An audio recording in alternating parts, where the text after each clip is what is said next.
Settle in. Get comfortable. Sometimes the hardest thing a person does has nothing to do with fighting. Sometimes it is just opening your hand. Chapter 1. The Bag.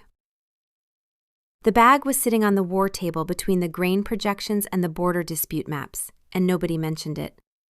It was small. It had embroidered flowers on it, lavender and buttercup, hand-stitched by the palace seamstress at the specific request of a 7-year-old who had been very clear about the color palette and not at all clear about the size of the flowers, which were enormous. The straps were thin and meant for narrow shoulders. There was a crayon stain on the left panel that had survived 3 washings and was now considered permanent. Yoran Wolfward, Alpha King of 5 territories, sat at the head of the war table with the bag beside his right elbow and discussed the eastern grain reserves without acknowledging it. Pup's bag, Dusk noted. Not a question, not a concern, just a fact, offered the way Dusk offered every fact, with absolute confidence and no awareness that it required no commentary. It is here, good. The beta, a steady man named Peter who had served the crown for 11 years and had learned that certain things in this palace simply existed without explanation, made a note in the margin of his minutes. Not about the bag, never about the bag. The note read, King present, grain discussed, session productive. He did not write, the Alpha King of 5 territories is conducting a border review with a child's floral school bag beside his elbow and no one has looked at it, spoken about it, or breathed in its direction for 47 minutes. Peter had stopped writing those notes 3 years ago. Not because they were inaccurate, but because they were filling up a separate ledger, and the ledger was becoming a problem. It had started with the coat. Mallory had been 4 and had handed Yoran her coat in the corridor outside the council chamber because her arms were full. Full of what Yoran could not recall, and Peter's notes did not specify. And Yoran had held the coat. And then he had walked into the council session holding the coat. And then he had sat down still holding it. And then he had conducted a 2-hour review of the Western trade routes with a child's wool coat folded on his knee and his hand resting on top of it as if it were a classified document. Then there was the drawing. Mallory had given it to him on a Tuesday. She had told him it was a portrait of him in wolf form. It did not look like a wolf. It did not look like anything with a skeleton. The crayon wolf had 7 legs, or possibly 8, depending on how you counted the tail. And the body was a shape that existed in no known taxonomy. Yoran had framed it. It hung in his study, on the wall behind his desk, where visiting dignitaries could see it. He told them it was a masterwork. He said this with no irony. His face, when he said it, was the face of a man stating an obvious and inarguable truth, and the dignitaries, who were not stupid, agreed. Then there was the worm. The worm had happened during a particularly tense council session regarding territorial grain reserves. Mallory had found the worm in the kitchen garden and named it Sean and carried it inside and given it to her father, who was seated at the head of the council table reviewing supply reports. Yoran had held the worm in his open palm. He had held it for the entire session. 3 hours. Sean had moved very little. Yoran had moved less. Peter's notes from that session read, Grain discussed, King held a worm. No one addressed the worm. Nobody addressed the worm because nobody needed to. The Council of 5 Territories had, over 7 years, developed a fluent and sophisticated understanding of the fact that the Alpha King, the most feared wolf in the region, the man who had settled 2 border disputes and a trade war without raising his voice, was wrapped so completely around one small finger that the wrapping had become structural. It was not a weakness. It was not an eccentricity. It was simply the shape of him now, the way a tree grows around a fence post until the fence post is part of the tree, and removing it would kill them both. Mallory did not ask for things. That was the devastating part. She did not need to. She looked up at him with her mother's hazel eyes and said, "Papa, will you hold this for me?" and the king of 5 territories held it. She had handed him her bag, her coat, her lunch satchel, a drawing she was not finished with, a rock she found interesting, a second rock, a leaf, and Sean. She had never once said, "Please carry this because I cannot." She said, "Will you hold this for me?" And the "for me" was the part that undid him, because it was not a request for help. It was an offering. She was sharing. "She shares," Dusk said. "This is correct. Pups share with their pack. We are her pack. This is how it works." Joran did not argue with Dusk on this point because Joran did not argue with Dusk on any point regarding Mallory. Dusk was not anxious. Dusk was not concerned. Dusk was certain. The certainty was total and calm and utterly immovable. The certainty of a wolf who understood exactly 3 things: pup, mate, territory. Everything else was negotiable. These were not. Lavinia was waiting in the corridor when the session ended.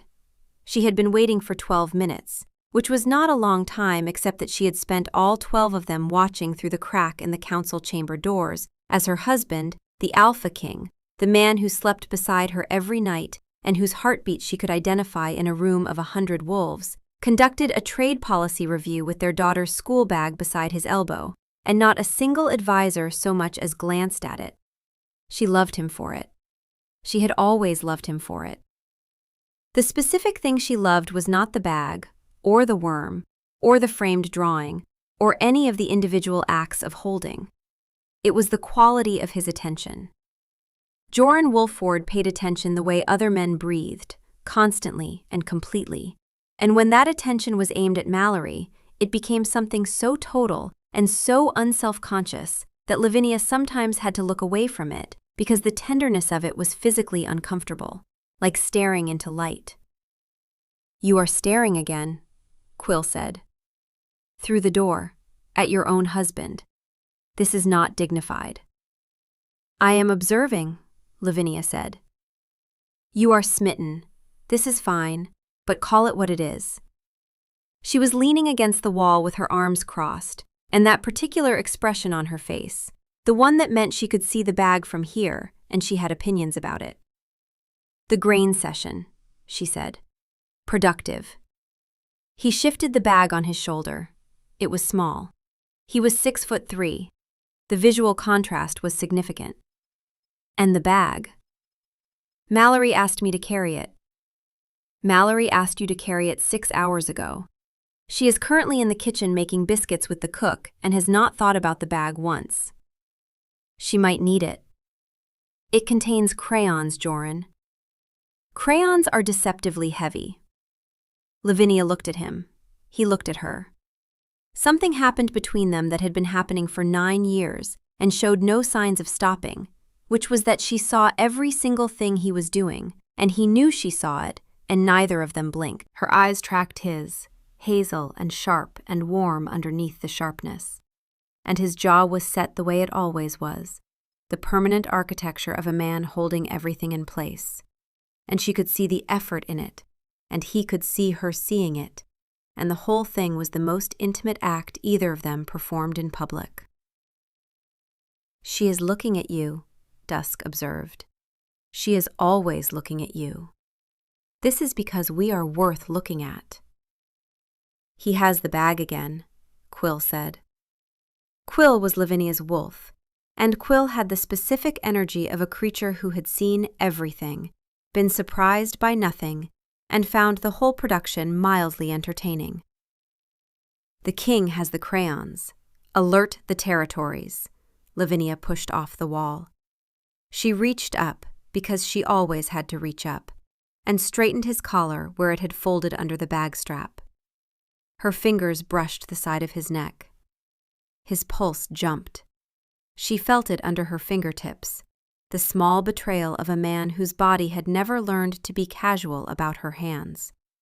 And something in her chest did a thing she had been doing for 9 years and would do for the rest of her life, which was settle. The way a wolf settles when the thing it belongs to is right there. "Mallory starts school on Monday," she said. His jaw tightened. Not the managed tightening, the one he gave the counsel, the real one. The muscle at the hinge stood out under the skin, and his eyes went still, and his whole body shifted into the particular tension of a wolf who has just heard something he disagrees with at a cellular level. I know. The village shifter school. Every pup goes. Every parent drops them at the gate and leaves. I know. The gate part is the important part of that sentence. I heard the sentence. You heard the sentence, but your jaw is doing the thing. My jaw is not doing a thing. Your jaw is doing the thing it does when you are about to agree with me verbally, while your entire body files a formal objection. He looked at her. She looked at him. The corridor was warm with late afternoon light, and the stone walls held the heat, and the bag sat on his shoulder between them, small and floral and containing crayons that were not, in any measurable sense, heavy. She could see the bag's shadow on the wall behind him, the silhouette of lavender flowers projected against stone, and the image of it, the sheer absurdity of this man and this bag in this corridor of power, made something behind her ribs ache in a way that had nothing to do with sadness, and everything to do with the specific, impossible tenderness of being married to someone who held worms. You are going to drop her at the gate and leave. Yes, he said. No, said Dusk. He said yes, and Dusk said no, Quill observed. Place your bets. The inspection happened on Saturday.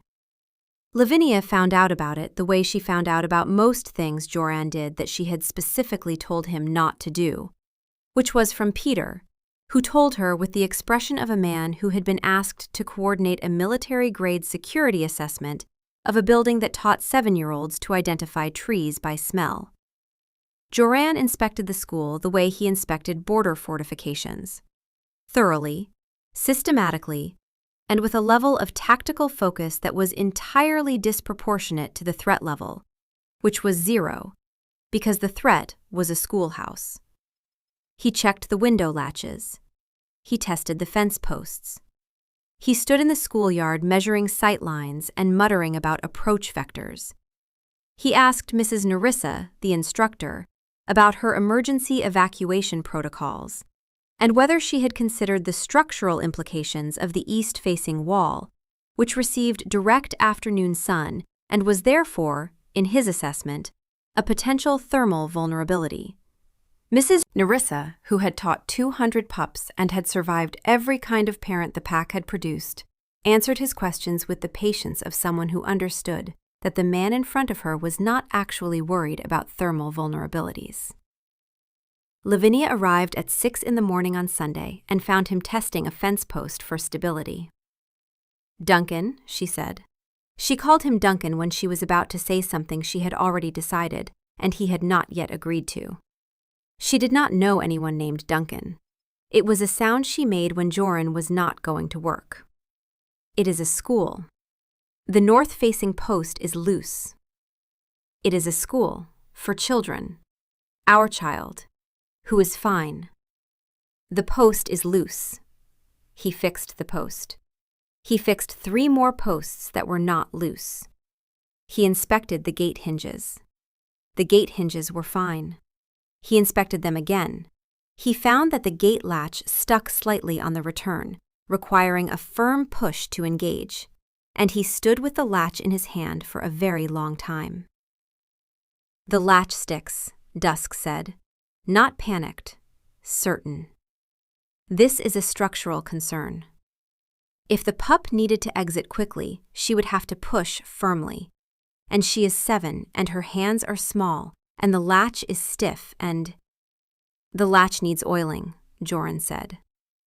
Lavinia took his arm. She turned him away from the gate. She walked him home. He looked back once. She did not let him look back twice. That night, she stood behind him while he sat at his desk and put her hands on his shoulders and felt the tension in him, the specific taut wire quality of a man whose body was running calculations his mind had not approved. And she pressed her thumbs into the knots at the base of his neck, and he tipped his head back against her stomach and closed his eyes, and his hands, which had been fists on the desk, uncurled. "She is going to be fine," Lavinia said. "I know." "You are going to drop her off and leave." "I know." "You are not going to inspect anything." He did not answer. She pressed harder into the knots. His breath left him in a way that was not a sigh, was closer to surrender. She could smell him from here, wool and pine resin and iron, the warm, lived-in scent of a man she had been breathing for 9 years, and underneath it, the sharper thread that surfaced when he was holding something inside his chest. Something metallic and tight that had no name but had a shape, and the shape was a 7-year-old girl walking into a building without him. "He is doing the thing," Quill observed. "The jaw thing, the fist thing. You married him knowing about the thing." "I know," Lavinia said, to both of them. Chapter 2. The Schoolyard. He did not leave. He walked Mallory in on day 1, carrying her bag on one shoulder.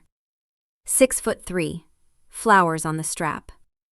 Mallory held his hand with one of hers and swung the other and talked about what she was going to do today with the specific total confidence of a 7-year-old who had not yet learned that confidence was supposed to come with conditions. "I am going to learn tracking, Papa. You will be excellent at tracking." "I know," she said, with her mother's certainty, and went inside. Joran set the bag beside her desk. He adjusted the straps so they would not tangle. He placed her lunch satchel inside the desk compartment. He lined up her crayons. He checked the window latch nearest her seat. He checked it again. Then he stood at the back of the classroom and did not leave. Mallory was fine. She was making friends. She was sharing her crayons. She had not looked at him once. He had not looked away from her once. "Pup is learning," Dusk said. "Pup is safe. We are here. Everything is correct." On the morning of day 2, Dusk proposed the watchtower. "A small one," Dusk said. "South corner of the schoolyard. Stone, 40 feet. Sight line to the river crossing and the eastern tree line. Any responsible alpha would build a watchtower. This is not excessive. This is infrastructure." Johan did not build a watchtower. A moat, Dusk offered on day 3, with the patient reasonableness of a wolf who had given the matter considerable thought overnight. Not a large moat, a modest moat, decorative even. The pups would enjoy the drawbridge. "We would be giving the school a drawbridge. This is a gift, Johan. We would be the alpha who gave children a drawbridge. History would look favorably on this." Johan did not build a moat. By lunchtime, Dusk had arrived at full relocation. The building is small, stone and timber. It could be disassembled and reassembled inside the palace walls by Thursday. Mrs. Nerissa could have a room, a nice room, with windows. We would provide windows. Everyone benefits. There are no flaws in this plan. There were several flaws in this plan. Johan did not enumerate them because enumerating them would mean engaging with the premise. And engaging with the premise would mean admitting that a small part of him, a very quiet part, the part that stood at the back of classrooms and measured sightlines and checked window latches twice, was listening. Mrs. Nerissa said nothing about the 6'3" man standing silently at the back of her classroom while she taught scent identification. She taught around him the way a river teaches around a boulder, with patience, because the boulder would move eventually. She had outlasted every kind of parent. She would outlast this one. She did not expect the boulder to stay for 3 days. By day 2, the other pups had accepted that Mallory's father was part of the classroom furniture. One child asked him what he did. He said he was in governance. The child asked what governance meant. He said it meant he held things for people. The child accepted this without question. Children are excellent at accepting things without question. It is their finest quality. Lavinia collected him at lunch on day 3. Not by request.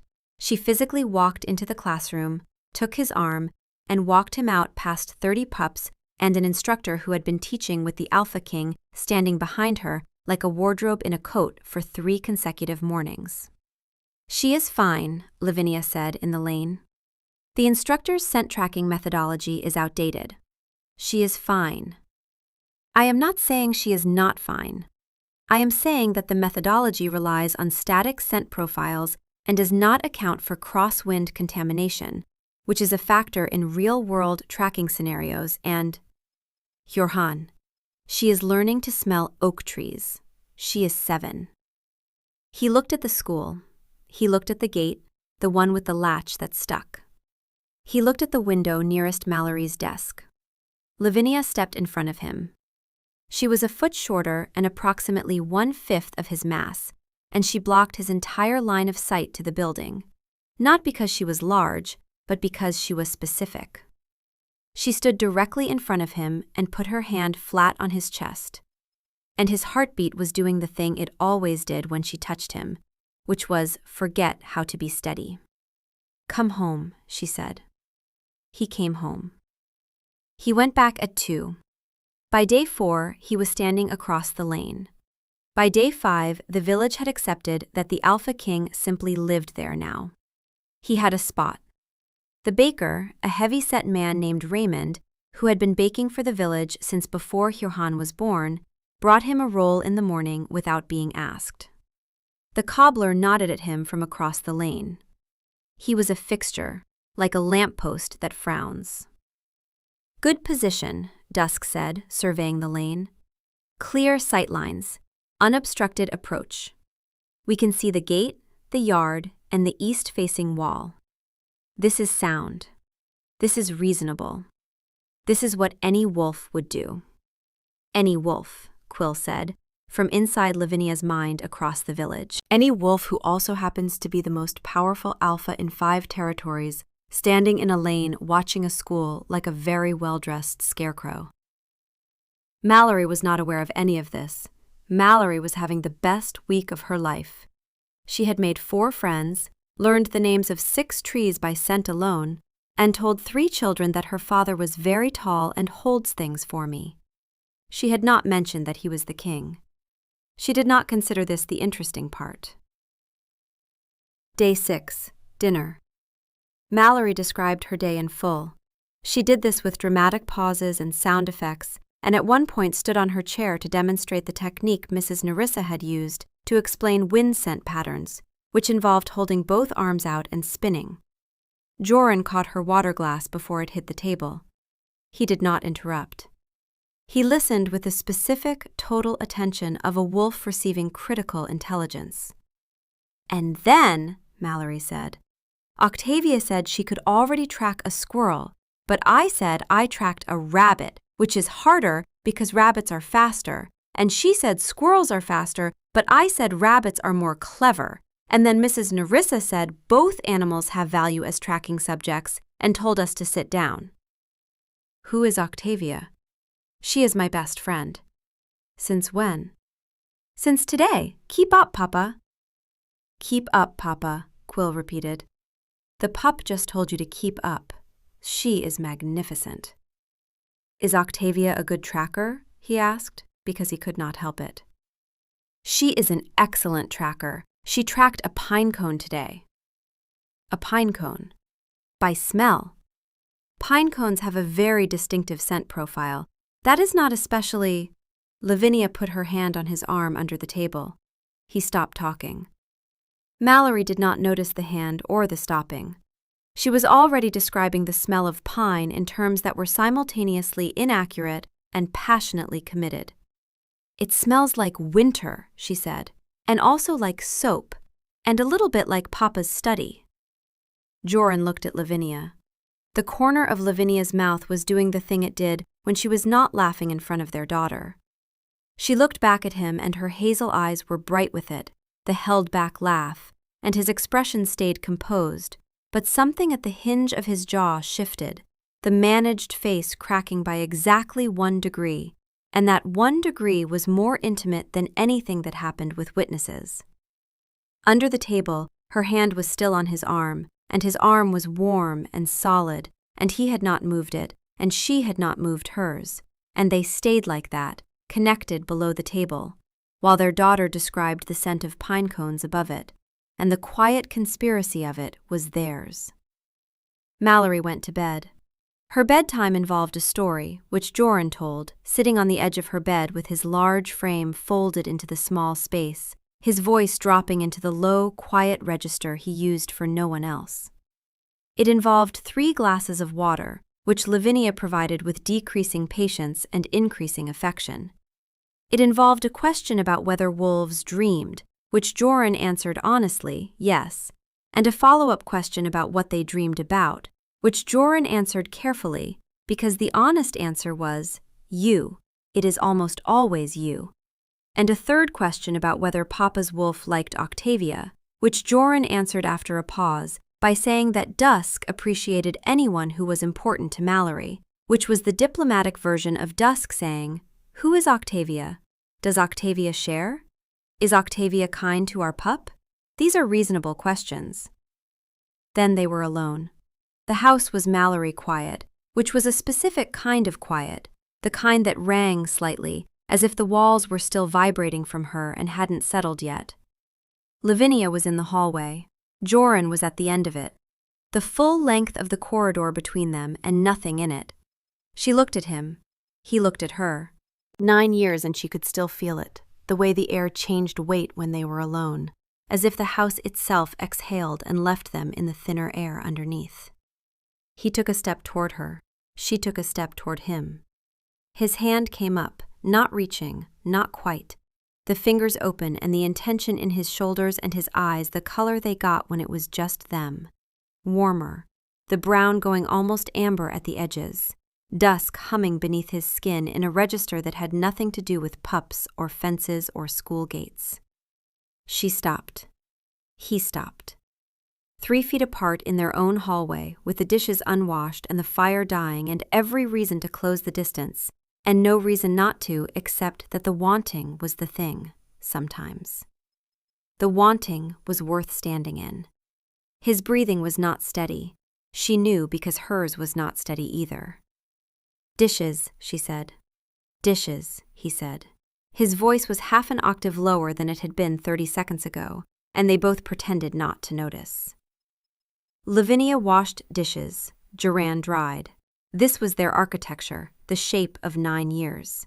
She washed, he dried.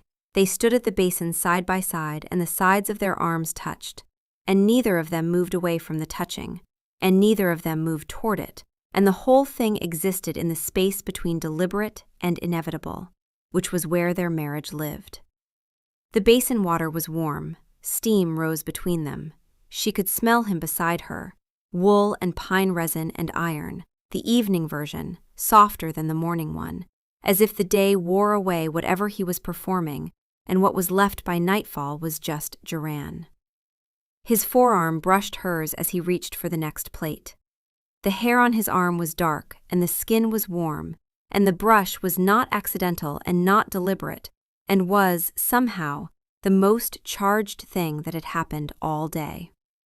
She could feel Dusk at his surface, not pushing, not restless, just there, a warm, steady hum underneath his skin, and the hum was oriented toward her, the way it was always oriented toward her, the way a compass points north, not because it is trying, but because it cannot do anything else. "He is thinking about the school," Quill said, "but also about your arm. He is thinking about both things at the same time. This is the problem with your husband. He has insufficient channels." "You went back at 2, she said. "I had a reason." "Which was?" "The east fence has a compromised upper rail. The east fence was repaired by the village carpenter on Thursday. I asked him to do it." He was quiet. "I am not going to argue with you about this," Lavinia said. She handed him a plate. Their fingers overlapped on the rim. She did not pull away. He did not pull away. I am going to say one thing and then I am going to go to bed. Is it the same one thing as Thursday? Because Thursday's one thing had subsections. She did not smile, but she stored it.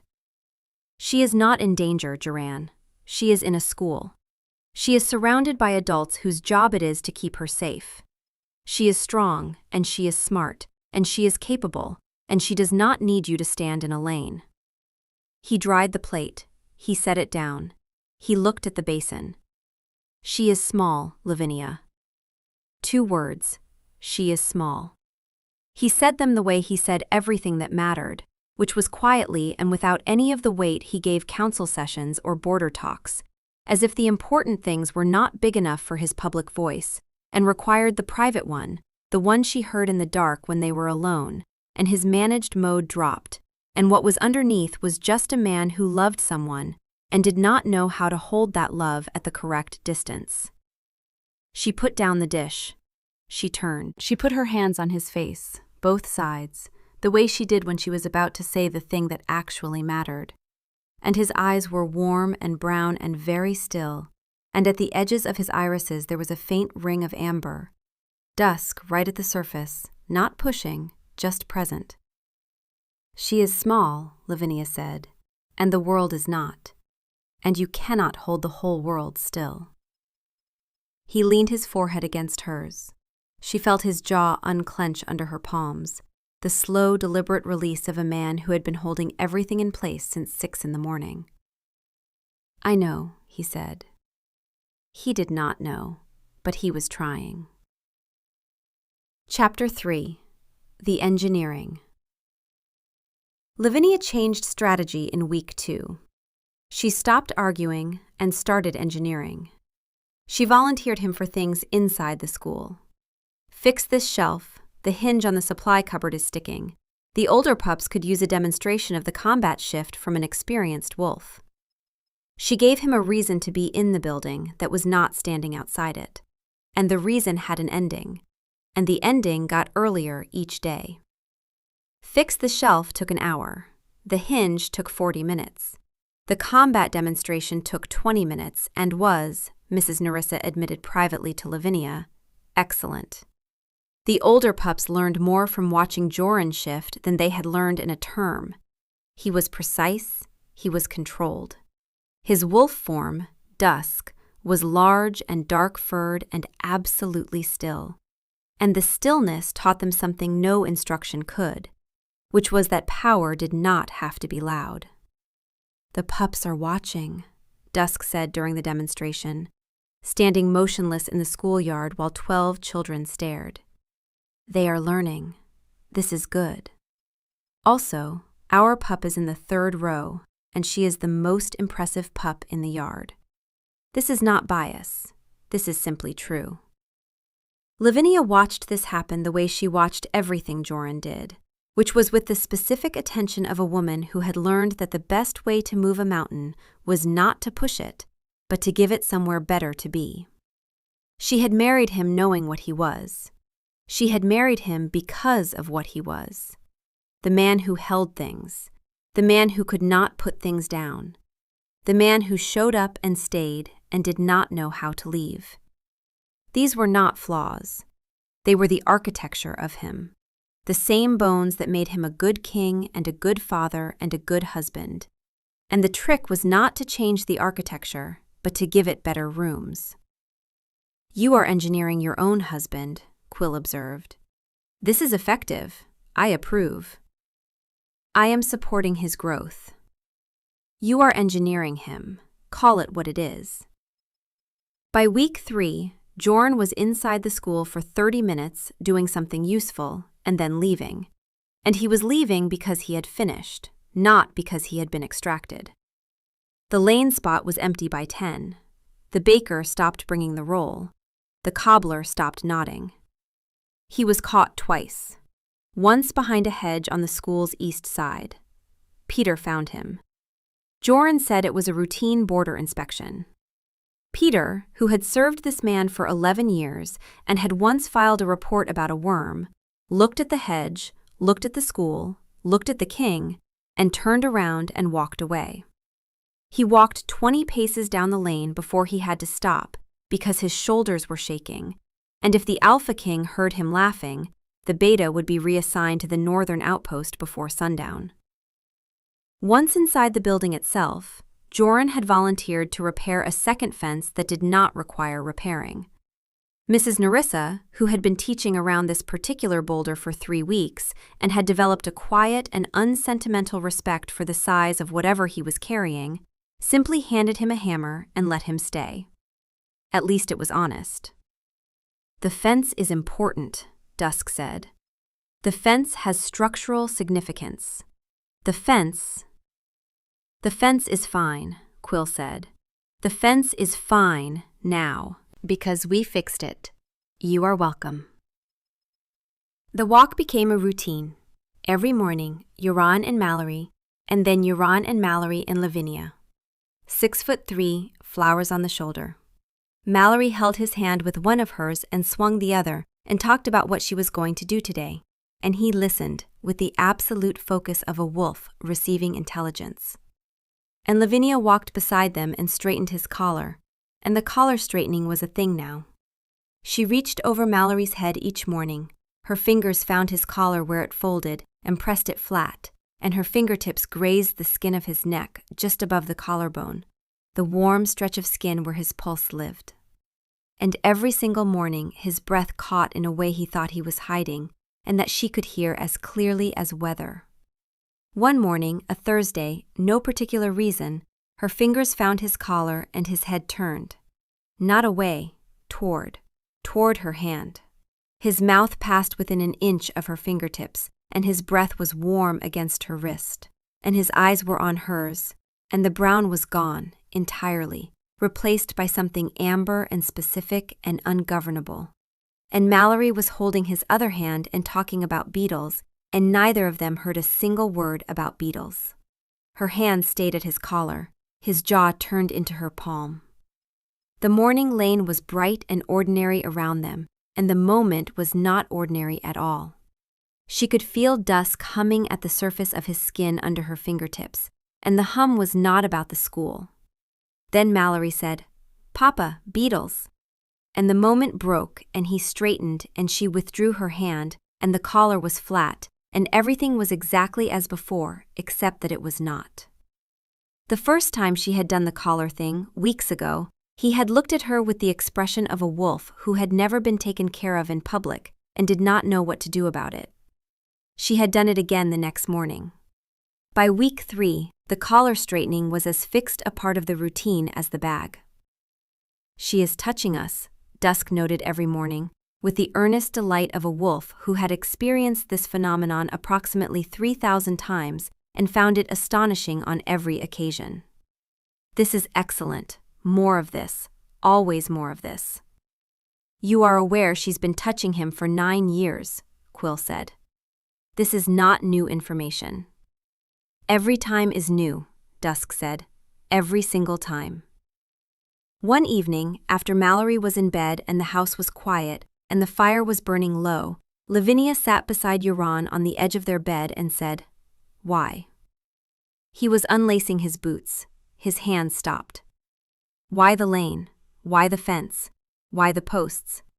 You have governed 5 territories. You have settled border disputes with your voice. You are not a man who panics. So why are you standing outside a school?" He put the boot down. He sat with his hands on his knees and his jaw set, and his eyes on the far wall, and she waited, because she knew how to wait for him, which was without moving and without filling the silence and without looking away. "Because she is in there," he said, "and I am out here." That was the whole answer. There was no wound behind it. There was no tragic mathematics of lost days or long-buried grief. There was just a man who had a daughter who was small, and a world that was not, and he had been standing between them since the day she was born, and he did not know how to stop, and he was not sure he should stop, and his wife was telling him, gently, with love, with the kind of aim that only 9 years of marriage produces, that stopping was the thing. Dusk went quiet, not silent, because dusk could not do silent. But the steady, certain hum that had been cataloging fence posts and gate latches and approach vectors for 5 weeks dropped into something lower and stiller, something that was not certainty at all, something that was just a wolf sitting in the back of a man's mind, watching the man try to explain the shape of a feeling that wolves did not have words for. Pup, Dusk said. Just the word. Then again. Pup. Duran's jaw worked. His eyes were on the far wall and they were bright and wrong, and Lavinia could see the architecture of his composure, holding and holding and holding. Lavinia put her hand on his knee. He covered it with his. His hand was large enough that hers disappeared inside it, and he held on the way he always held on, which was completely. She leaned into his side, her head against his shoulder. His arm came around her, slow, not hesitant but careful, the way he touched her when the managed mode had dropped, and what was left was just Duran, who loved 2 people and was afraid of the size of the world, and was trying, every day, to hold it at the correct distance. She is here, Dusk said quietly. Mate is here. Pup is sleeping. Everything is here. She does not need me to stand in a lane, he said. No. She needs me to let her walk through the gate. Yes. The latch sticks. Duran? I am going to oil the latch. You are not going to oil the latch. He was quiet for a long time. Then he turned his head and pressed his mouth against her hair and breathed her in, honey and wool, and the warm, particular scent that was only hers. The one that had been the first thing and the last thing and everything for 9 years. And she felt the tension leave his shoulders the way water leaves a held glass, slowly and then all at once. What if I oil it a little? Go to sleep. He went to sleep. His arm stayed around her. His hand stayed on her hip. The flat, warm weight of a palm that had held a worm and a rock and a crayon drawing and a kingdom and found all of them worth holding. And Lavinia lay against him in the dark and felt his heartbeat, and Quill settled alongside her consciousness and said nothing, because even Quill knew when nothing was the right thing. Chapter 4. The Shift.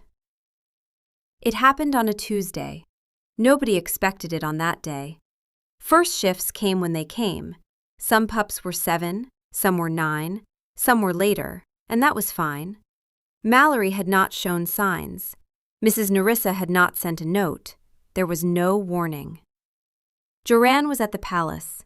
He was in a council session, the kind that required his full attention, the kind that in 5 weeks he had been attending with approximately 60% of his attention, while the other 40% stood in a lane holding a bread roll. Today, for the first time, he was fully present. Peter noticed. Peter made a note in the margin. King fully attentive, notable. The note did not say, "The king appears to have stopped living at the school," which may indicate either personal growth or that the queen has done something strategic. Lavinia was at home, reviewing household accounts at the kitchen table with a cup of tea and a pencil, and Quill dozing inside her consciousness like a cat in a patch of sun. The house was quiet.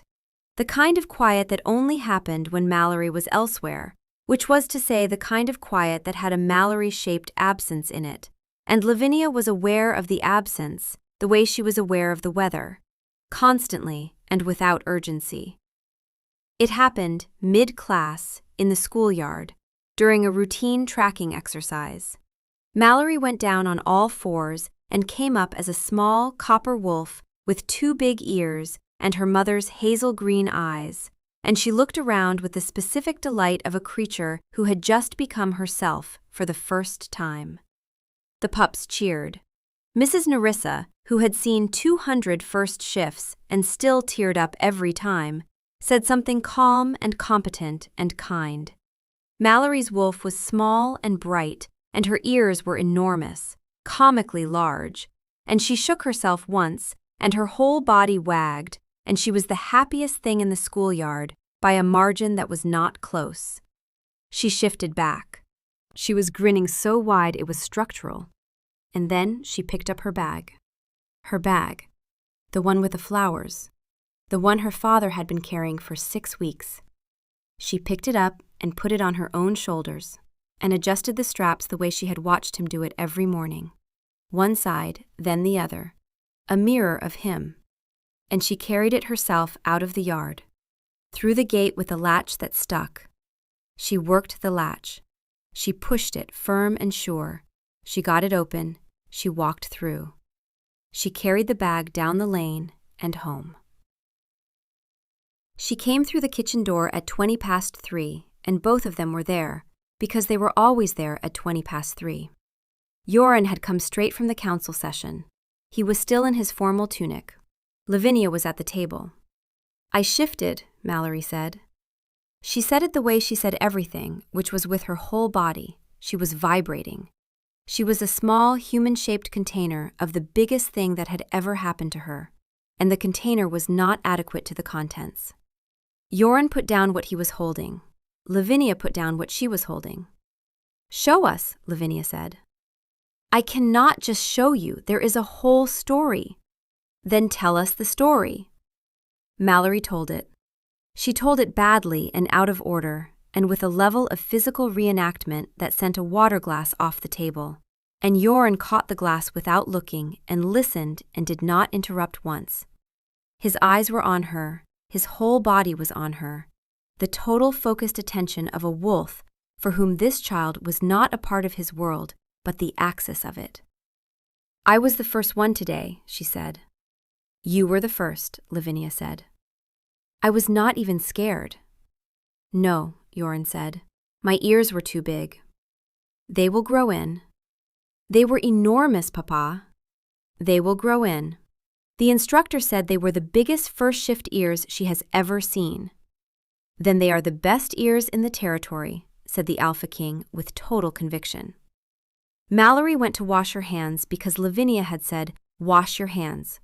And she ran out of the kitchen still vibrating, and they heard her feet on the stairs, and they heard the water, and they heard her talking to herself about her ears. And then they were alone. The kitchen was quiet, the specific kind of quiet that follows something enormous being announced in a small room, the kind of quiet that has a pulse. Joran was still in his formal tunic. He had come straight from the council session, which meant he had left mid-session, which meant he had stood up from the war table in front of 30 advisors and walked out without explanation. Peter would have covered for him. Peter always covered for him. Peter had been covering for him since a 4-year-old handed him a coat. Late afternoon light came through the window and lay in gold rectangles across the table and the basin and Joran's hands, which were resting on the table and which were very still. Lavinia could see his pulse in his throat. It was fast. Not the steady rhythm of the managed king, but the quick, raw beat of a man who had just watched his daughter describe the most important thing that had ever happened to her, with sound effects and a spinning demonstration, and ears she could not stop talking about. "She carried her own bag home," Lavinia said. "I saw." "She walked through the gate, the one with the latch." "I know." "She was not scared." "No." "She carried it," Dusk said. "Not upset, not proud exactly, just noting, the way a wolf notes a change in the territory. Something had shifted. The borders were the same, but the thing inside them was different. She carried it herself. Joran looked at his hands. They were open on the table, palms up, empty. The hands that had held the worm and the coat and the bag and the crayons and the rocks and every single thing she had ever offered him. Open and empty on the table in the kitchen at 3:20. Lavinia came around the table. She stood beside him and put her hand on the side of his face, and he leaned into it the way he always leaned into it, which was immediately and without any of the composure he gave the rest of the world. And his eyes were warm and brown, and the amber was there at the edges, dusk right at the surface, steady and present. "She did it without us," he said. "She did." His jaw worked. Not the managed clench, something underneath it. The face of a man who was realizing that the thing he had been afraid of was not the world being too large, but his daughter being large enough for it. Lavinia kissed his forehead, slow, deliberate, the kind of kiss that does not ask for anything. She held it, his eyes closed. His hand came up and covered hers where it rested against his face, and they stayed like that in the kitchen, in the gold light, while their daughter thumped around upstairs describing her ears to an empty hallway. "She is going to be fine," Quill said, not smug this time, just plain. The truth of it, laid out without commentary. "She has always been going to be fine." "I know," Dusk said, and then, quietly, "But we were there, every day, and that mattered too." Quill was quiet for a moment, the kind of quiet that meant yes. Chapter 5. The Gate. The next morning he walked her to the gate, 6'3", flowers on the shoulder.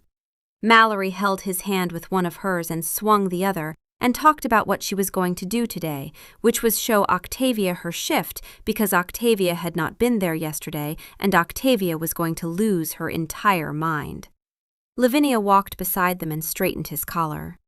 Her fingers grazed his neck, his breath caught. The morning was early and bright and ordinary. At the gate, Mallory stopped. She turned and looked up at him and held out her hand. "I can carry it now, Papa." He looked at the bag. He looked at his daughter. She was small. She was still small. The world was still large. The gate latch still stuck. The east fence still existed. The scent tracking methodology was still, in his professional opinion, outdated. He looked at the bag for a long time. His hand was on the strap. His fingers were not opening. Lavinia watched him from 2 steps back and did not say anything, and did not touch him, and did not interfere, because this was his and Mallory's, and the bag was between them, and the moment was between them, and whatever happened next had to come from his hand, not hers. "Give it to her," Dusk said. Quiet, certain, but a different kind of certain now, the kind that costs something. "She can carry it. We know she can carry it. Give it to her." He gave her the bag. It settled on her shoulders, small shoulders, flower bag, too big for her frame, and she adjusted the straps the way she had watched him do it every morning for 6 weeks, one side, then the other, a mirror of him, which neither of them noticed, and Lavinia noticed completely. Something happened to Lavinia's face. Not a crack, a bloom.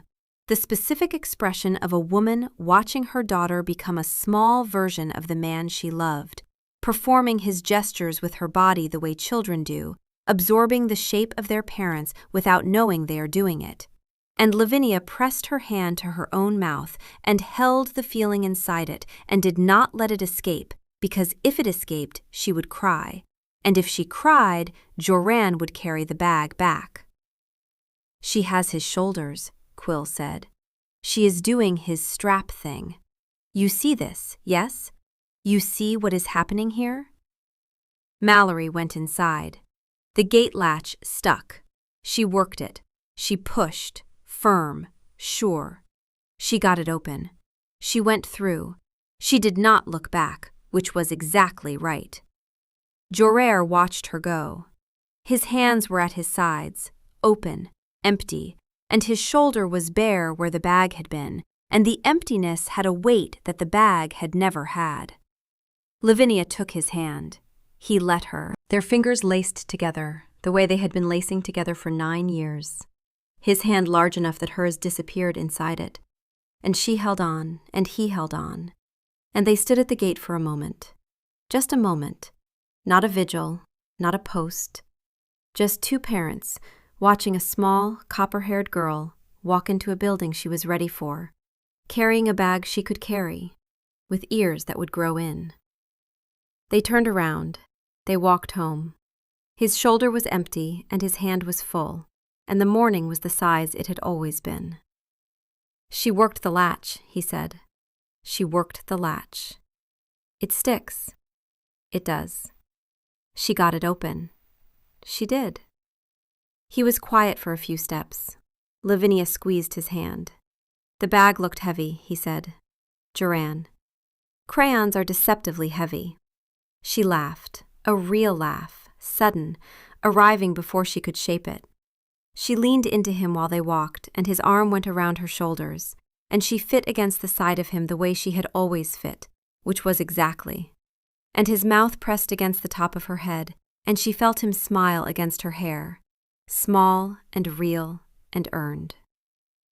Good, Dusk said, very quiet. Not the certainty of a wolf standing guard. The certainty of a wolf who had let something go and found that his hands were not empty after all. This is good. Mallory came home at 3:20, carrying 2 rocks. Small, gray, ordinary. That one is for you, she said, putting one in Joran's hand. I found it at school. He held it. He held it the way he held the worm, the way he held the glass, the way he held everything she gave him, which was as if it were the most important object in 5 territories. And this one, she said, reaching into her other pocket, is for Mama. Lavinia took the rock. She put it on the kitchen windowsill where the afternoon light caught it. Joran put his on his desk, next to the framed drawing that did not look like a wolf, and the worm report that Peter had filed 3 years ago. Nobody addressed the rock. It stayed. The next morning he walked her to the gate. The morning after that. The morning after that. Every morning, 6'3", walking his daughter to the gate, and every morning she held out her hand, and he gave her the bag, and she adjusted the straps and went inside, and he watched her go and turned around. One morning she forgot to hold her hand out. She just reached up and took the bag off his shoulder herself, the way she had seen her mother take things off counters, with the casual certainty of someone who knows where things belong. She did not think about it. Joran thought about it for 3 days. She just took it, he told Lavinia that night, in bed, in the dark, in the voice he used when he was processing something that had rearranged his understanding of the world. She did not ask, she just took it. She is 7. 7-year-olds take things. She took it off my shoulder, like it was hers. It is hers. He was quiet. Then, I know.